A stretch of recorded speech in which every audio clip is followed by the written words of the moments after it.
Yo, what's up, y'all? It's James here. And for this video, I want to talk about 2018 because 2018 was a year that saw some of the best album drops of any year in the 2010s and probably of any year in general. It was also a year that made me a hip hop fan and gave me some of my favorite artists and albums to this day. In this video, I want to highlight some of my favorite projects from this quintessential year and explain why it was a year that made me fall in love with the genre the way it did. Also, real quick before we get into it, I just want to say there might be like a slight beeping noise going on in the background of this video. Sorry, there's not much I can do about that right now. It's just something going on in my apartment.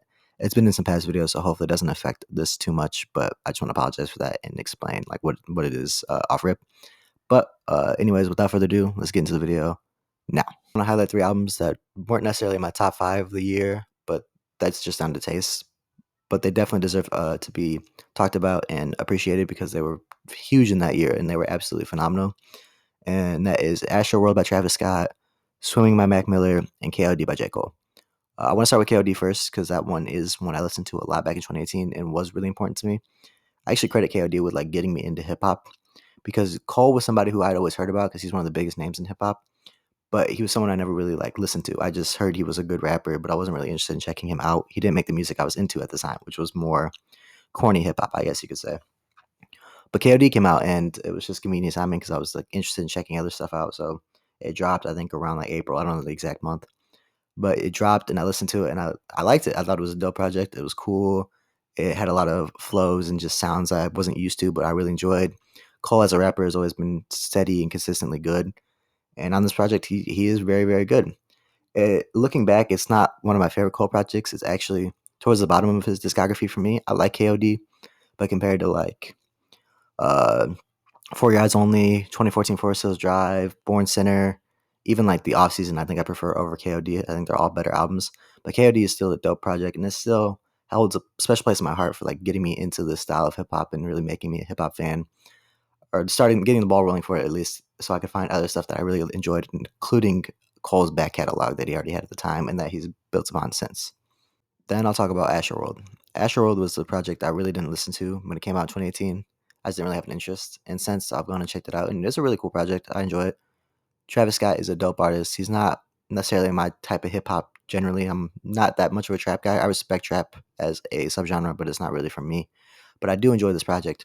And I do acknowledge that for how hyped up it was to be as good as it was and to be so enjoyed by people after having that amount of hype is really impressive. Because anytime an album has that much hype, it's almost impossible to live up to it. But Travis Scott was one of the few guys that I think actually did. Because Astro was hyped up, it came out, it did great numbers wise, it was pretty well received by critics, and his fans loved it. So I can't really say anything bad about it. It's a dope project, really, really good. It's not Travis's best. I still think Rodeo is better, but it's definitely in the upper tier of his discography, and it's definitely a really, really good project. And it was a huge thing at the time. It was a cultural centerpiece, like with Sicko Mode going viral. You know, him and Drake doing their thing on that track, and it became kind of a meme, but it was also a generally enjoyed song. And then other songs on there like "Stop Trying to Be God" and "Stargazing," "No Bystanders," "Skeletons." All these songs were really enjoyed by people and were really, really solid in general, and for the most part popular. There were a few tracks that kind of flew under the radar, but for the most part, there was a lot of popular tracks on here, and they were rightfully popular. They had a great sound to them, one that appealed to the mainstream, but was also really just well done and really enjoyable to listen to for everyone.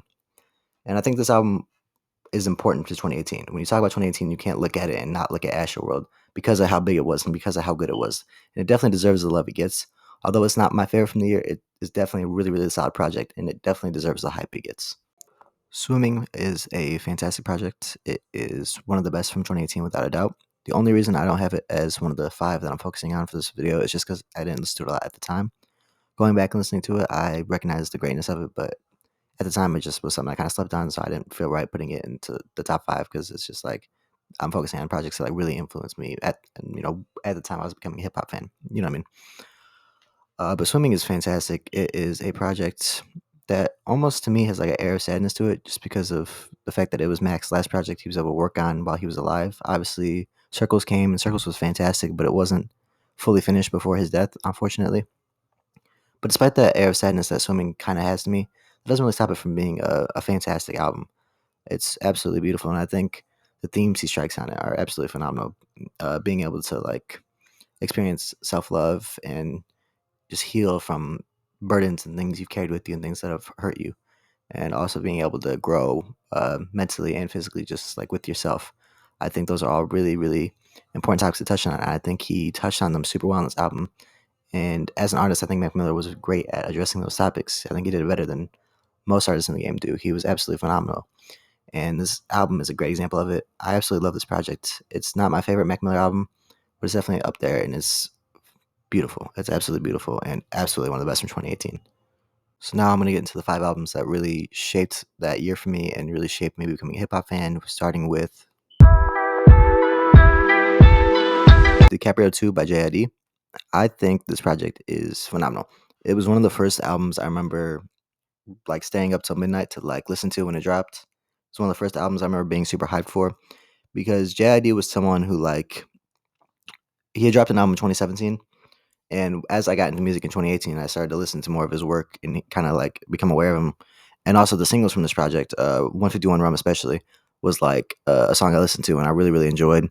And I was like, okay, this is something I'm like interested in, and I'm gonna look towards this album coming out because it came out in late 2018. It was like November, I think.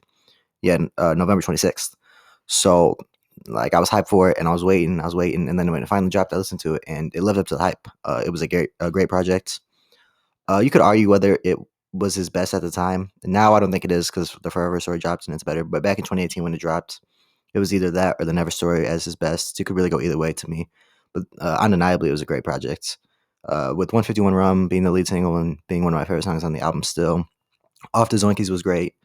Westbrook was a dope song with ASAP Ferg. Off D's with J. Cole was dope. Had a dope music video with Cole and Lyrical Lemonade. And then Working Out, which is my favorite JID song, probably to this day. It's kind of tough because there's so many good songs on the Forever Story, but I absolutely love Working Out. It had a color show of that song, and it was fantastic. And it's just a beautiful song. And in general, this album is really, really dope. I would say the first half of it is better than the second half, but the second half is still very good. And there's not really any songs I look to and I'm like, oh, that's a bad song. None of these songs are really bad. It's just there are songs that are better than others for sure. And there's definitely some highs, but as a whole, it's still a great project, and I think one of the best of 2018. In my opinion, it's in my top 5 favorites of 2018, and it's definitely a top 10, I think, best rap album of 2018. It's a really, really good project, and it's an album that was huge in like keeping me into hip hop because I was already kind of into hip hop at that time because it was late 2018, but it like really even propelled my love further because like this was another artist I really grew to enjoy and like look towards for music. And JID is still killing it to this day. He's fantastic. He's one of the best then. He's one of the best now. And if you've never heard DiCaprio 2, definitely go check it out. It's a fantastic project, worthy of a listen for sure. Care for Me is one of the most open and honest projects I think you'll see from any rapper or any artist in any genre, really. It talks a lot about mental health problems, struggles with grief, struggles with feeling lonely in a world that's so connected by social media, and just struggles with oneself. And I think the way Saba covers those topics on this project is very real and relatable and very honest, not just to himself, but just to the way other people feel too. It's a very project that people can identify with and really relate to. And I think that's a beautiful thing. I think the way Saba talks about grief on this project is also really important. I mentioned that's one of the topics, and I think it's the main topic he covers on this album because a lot of it talks about his feelings about losing his cousin Walt, especially the final 2 tracks, Prom King and Heaven All Around Me, which to me are 2 tracks that make up one of the best ends to an album I've ever heard. And Prom King itself being one of the best storytelling tracks I've ever heard. The way he mentions grief, the way he talks about it, is very accurate, I would say. It's very accurate to like what grief feels like. As you listen to this album, you really hear the mindset of somebody who's struggling to want to go on with their own life because someone they love has been lost. That feeling of just absolute desolate kind of like hopelessness and not knowing how to move forward because that person that you were so close to is gone. And I think him being able to capture that so accurately is, while kind of sad and depressing, also very beautiful and very good to listen to in sort of a somber way. It's an absolutely beautiful project. I think you don't need to be sad to listen to it, but it's definitely one of those albums you can listen to when you are sad. It's fantastic. One of the best albums of 2018 and one of my all-time favorites personally. I absolutely adore this album, and Sab is one of my favorite rappers in general. Taboo is one of the most important projects to me as a hip hop fan. Along with KOD, it's the album I really credit with getting me into the genre. I love this project. It's an album that I think really displays Denzel's versatility. The album is broken down into 3 sections: the light, the gray, and the dark. Each section with tracks matching the tone they're in. The opening track Taboo sees Denzel take a more melodic approach, then by the end of the album, we cross into songs like Black Metal Terrorists that are more hype and have characteristics that are more metal and rock based. It's a juxtaposition, but the way it's done feels seamless and smooth. Denzel never feels like he's pushing his boundaries too far or going too far out of his range. He's comfortable throughout, and the end result is an amazing project. Some of the highlights of this album to me are Cloud Cobain, Sirens, Black Balloons, and Vengeance. Vengeance features JPEG Mafia, which was my introduction to him, and he's now one of my favorite artists, which is really awesome. Overall, this project is fantastic and is a huge part as to why I'm a hip hop fan and why I'm even here making this video. Denzel is one of the best in the game today, and this project is a clear reason as to why. Daytona is a super cool project. If you look back at 2018, you realize it was a very good year for Pusha T, and this album is a big part as to why. It's a short listen, 7 songs at a little over 20 minutes, but Pusha does so much in that time. Everything about this album works to me. The production is done by Kanye throughout and is absolutely phenomenal. Also, since it's Kanye, the sample work is phenomenal and adds so much to the project. And the biggest part as to why this album works, Pusha T himself. His pure rapping on this album is fantastic. His flow is amazing on each beat, his lyrical ability is as potent as ever, and his delivery is phenomenal. He is confident, clever, and downright dirty on a lot of these bars. Some people consider Pusha one note because all he does is rap about coke, which yes, is true. However, I think if you do it as well as he does, then it really doesn't matter. To me, Pusha's the king of coke rap, and this album is the perfect example as to why. It's amazing and enjoyable throughout. This album also did something that set the stage for a big story of 2018, which was the Pusha T and Drake beef. Now, the beef had already been brewing for years at this point, but the track Infrared on this album was the catalyst for the big showdown with W Freestyle and then the story of Adidon. The beef was a huge storyline for that year, and this album played a huge role in getting it to the boiling point that it reached, which is another credit to it. This is a dope album. If you are at all interested in coke rap or just pure rapping, then it is a must listen. Kids See Ghost is a special project. It's another short one, like Daytona. It's only 7 songs, but it also does so much in that time. Kid Cudi and Kanye combined here for what I think might be the best collab album ever. Definitely top 3. It's a beautiful project. Kanye and Kid Cudi have been at the forefront of mental health talk in music, and this album is a great example of that. It talks about feeling broken, feeling discredited, or feeling ostracized, and being able to take those feelings in stride and live your life despite it all. Everything about this project is great. The production is unique and beautiful. Ye and Cudi's chemistry is amazing. The samples are standout, and the features are phenomenal. This is an amazing project, and to me, it's not only the best album of 2018, but possibly the best album since then. It truly is beautiful, and I think something this album does as well is sort of have a cover art that matches the vibe of the album. I think that's something that kind of gets overlooked in music sometimes. It doesn't matter that much, but I think it's really cool when you have an album and you can look at the cover art and be like, oh, yeah, that makes sense. And this album does that perfectly. That cover art is one of the most beautiful things I've seen. I absolutely adore it. I have this album on vinyl, and it is my favorite like cover sleeve of anything in my collection. And the album, when you listen to it, it makes sense that that is the cover art. Like the album feels like that cover, if it makes sense. Like I don't know, this might just be something in my head, but it truly is a beautiful album, and it matches that art just with the beauty and the grace and just the artistry that goes into it. It's absolutely phenomenal.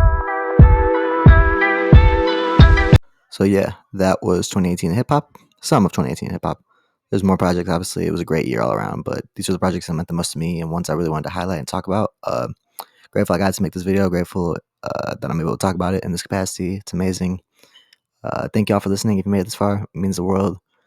And thank y'all for just sticking with me. Hopefully you continue to, and just keep appreciating music. Music is amazing. I'm glad to be here talking about it. Much love, y'all. Peace.